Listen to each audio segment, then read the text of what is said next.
Pamart, dites-moi, c'est la première fois que vous jouez dans une patinoire? Ouais, c'est la toute première fois dans cette patinoire et bien sûr qu'il n'est plus gelé. J'aurais bien aimé, je pense que le piano aurait été très très beau sur la glace. Mais je trouve que le travail qui a été fait ici, même au niveau de l'acoustique, ça a l'air très très bien. Je pense que ça va être un très bon concert. Comment vous pouvez décrire cette musique? Alors ce concert, il arrive à la fin d'une série déjà d'une quarantaine de dates que j'ai faites en France. Et sur cette première tournée, qui est ma toute première tournée en fait, que je joue en solo que depuis un an. Et donc je joue mes 2 albums.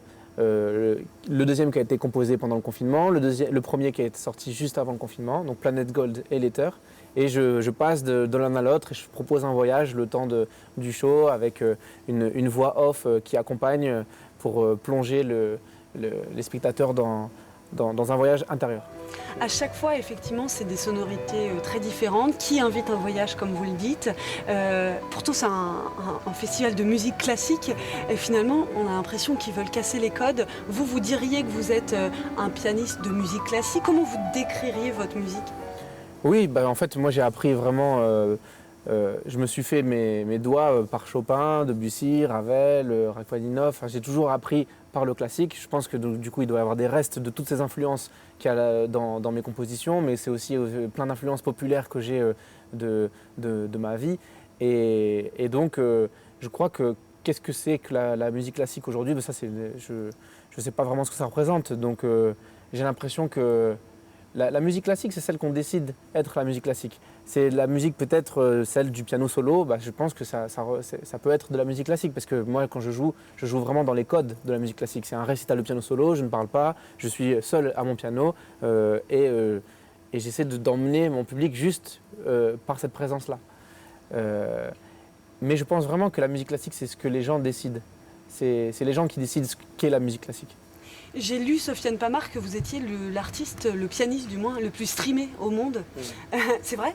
Oui, en fait, c'est assez fou. C'est qu'il y a j'ai eu un succès assez important depuis mon premier album et qui a dépassé les frontières. Et donc, quand on me montre les chiffres, moi je suis le premier surpris, je suis le premier impressionné. Mais ce qu'il y a de plus beau derrière ces chiffres-là, c'est que ça représente surtout beaucoup d'histoires de vie. Tous les messages que je reçois qui me racontent comment la musique, comment tel morceau accompagne leur vie, comment, dans une expérience heureuse ou malheureuse, mais dans tous les cas, ça a un effet positif. Et ça, moi, c'est ce qui me touche beaucoup. Donc, en fait, au-delà des chiffres, il y a autant d'histoires humaines qui se tissent avec la musique. Et donc, c'est le plus grand honneur que je puisse avoir avec ma musique, qu'elle accompagne les vies des gens.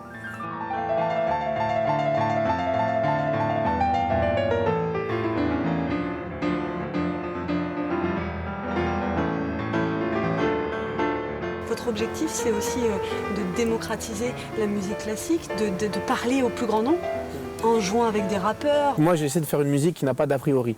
Aucun a priori, comme ma mentalité est vraiment la même. Donc quand je me retrouve en studio avec Arnaud, quand on a composé son dernier album, Paix à son âme, ou que je me retrouve en studio avec mes différents amis rappeurs, eh bien j'ai la même attitude. J'essaie de mettre tout ce que j'ai au service de ce qu'on peut faire de mieux à ce moment-là dans le studio. Et pareil avec Kimber Rose, pareil avec Marina Kaye, peu importe en fait avec qui je travaille.